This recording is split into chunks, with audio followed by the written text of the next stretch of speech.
Let's go to not a great game, Dalton.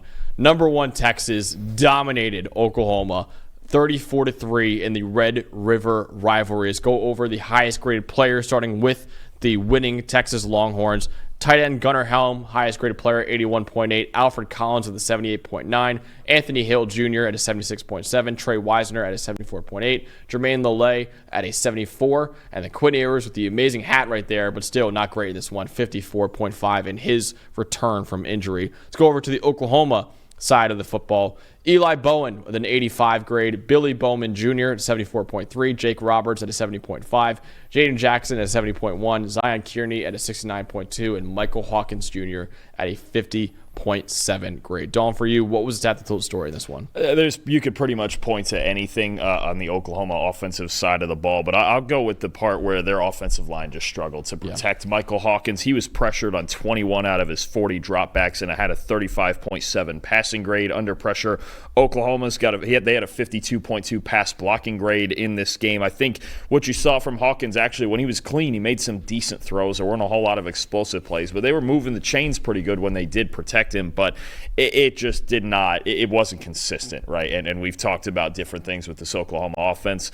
This receiving core that's been struggling, and Deion Burks was out in this game now. The offensive line's been struggling. I mean, they've been struggling all the way around, but I think it always starts in the trenches, and Texas really got after it in the pass rush. And I'll tell you what, they're getting more well-rounded. The coverage has been terrific all year. You have guys like Colin Simmons up front and Alfred Collins up front that are just mauling people. I mean, Texas looks so well-rounded.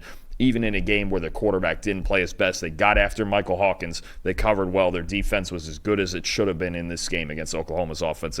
Oklahoma really, it's hard, especially we've talked about it with their offensive line all year. Injuries and just lack of production.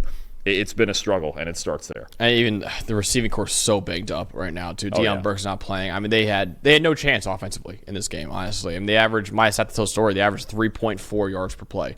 I mean, you can't do that. You can't win with that. 3.7 yards per run, 4.9 yards per pass, negative .393 EPA per play.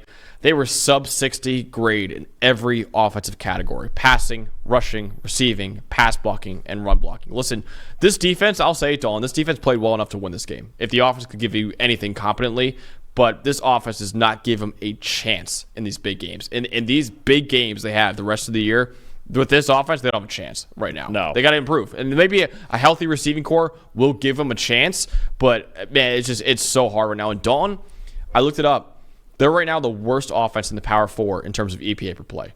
Worst in the Power 4. I believe that. The only game where they really looked like they should offensively, well, 2 games, was against the 2 group of 5 teams when they played Temple and they played Tulane. Against Power 5 teams, it's just not there. I mean, and it's all the way around. There's not one guy to blame. I know everybody wants to always zero in on the quarterback situation, but there's just Oklahoma is just not going to score on big-time teams. It's just not there. It hasn't been there all year. Even going back to a game they played Houston and they scored 16 points. I mean, it's just not there offensively for them. And to play a team like Texas, you have to be at that level offensively. Yeah, the worst in the Power 4. And listen, I know Lincoln Riley with his elite offenses, but still the worst before that in the Power 4 was 25th out of like 70 Power 4 teams. So still they've had a really above average offense every single year. This year it's the worst in the Power 4 right now. It is truly horrible right now what Oklahoma's doing offensively, and they can't win. They can't win with this offense right now. And maybe we'll see what happens when they get a healthy receiving core. Michael Hawkins gets a little more experience, but even at some point yesterday, I would have put Jackson Arnold and just see what happens. Honestly, you need some sort of spark. Michael Hawkins was left out to dry by this offense. I actually tweeted it out. I think Jackson Arnold was never the problem with Oklahoma's offense, but he's also not the solution for Oklahoma's offense either. I don't think anyone at quarterback could overcome what they have offensively in the offensive line and that receiving core right now. So I would not have benched Arnold in the first place, but I don't think he's a solution either. It's going to take like a full-scale off-season evaluation of what direction to go with this offense. And again, the other thing too, you lost Jeff Lebby, your offensive coordinator, in the offseason. He left for Mississippi State. The entire thing right now, That you can't. There's not one person to blame. It's just they're just not able to score points. They're not capable of it. Definitely. So, Dalton, for you, though, what was the most impressive part of this game? The more I watch Gunnar Helm for Texas, the more I like him. Yep. He had a really good game when we went to Ann Arbor and watched him against Michigan. I think he scored a touchdown in that game too. But he just makes plays, doesn't he? Yep. Right, lined up out in the. He can line up all over the place, out in the slot, in line, wherever. 5 catches, 91 yards, another touchdown. Broke a couple of tackles, a 90.8 receiving grade in this game. And he actually felt like more than anything, especially with Isaiah Bond leaving the game with injury early, he felt like kind of just the most reliable guy in this game. And I think there's been stretches where that's been the case with Gunnar Helm. I actually think he's one of the best tight ends in the country. Yeah. The more I watch him, it just feels like he's just one of these guys. The more I watch him, the more I like him. I'm just like, you know what? That's a good football player. I think Gunnar Helm at tight end in a couple of games now has been one of Texas' best players. He was their best player in this game, the highest graded player. I'm really impressed with him. I wonder if he's got some NFL prospects coming. He does, actually. I think I was just going to say, Trevor Sikkema on his big board right now has Gunnar Helm, 105 on the big board. And honestly, after this game, might be moving up a little bit too. He's really good. And the fact that he can move around the formation so much and just, because obviously they have Isaiah Bond, who's got a lot of speed, and Silas Bolden, who's got a lot of speed, right? But he's one of these guys who moves the chains and he brings some toughness to your passing game, right? And he's just a guy. I don't know that he's always the most flashy, but it just feels like something positive always happens when Gunnar Helm is around, right? And I just really like watching him. I do. I think he's one of the best tight ends in the country. Yeah, I mean, he's right now tight end 7 on the big board. And like I said, 105, that's borderline third-round pick right now. So, and after that performance, he might be moving up a little bit too. So Gunnar Helm, great performance by him. I'm going to shout out the Texas offensive line, specifically the pass protection in this game, because I mentioned in the preview, Oklahoma, to win this game or even have a chance to win in this game, had to consistently pressure Quinn Ewers. They did not do that at all against the Texas offensive line. 91.5 pass blocking grade for Texas in this game.